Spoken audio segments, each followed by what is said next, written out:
Wala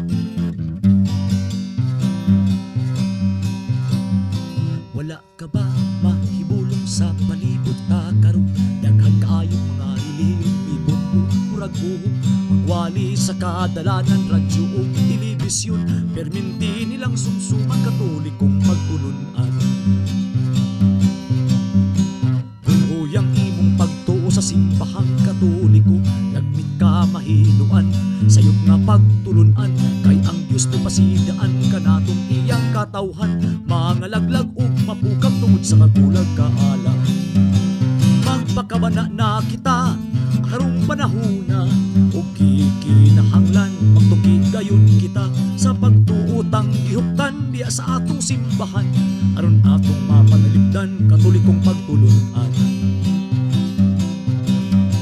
Ang ilang mga pulong kaayo gyud madanihon, ikaw ilang sa aran ug dakong kaluwasan, apan ayaw baya palinglan anang mga tawhana. Si Kristo nagtukod og simbahan, Iglesia Katolika lamang.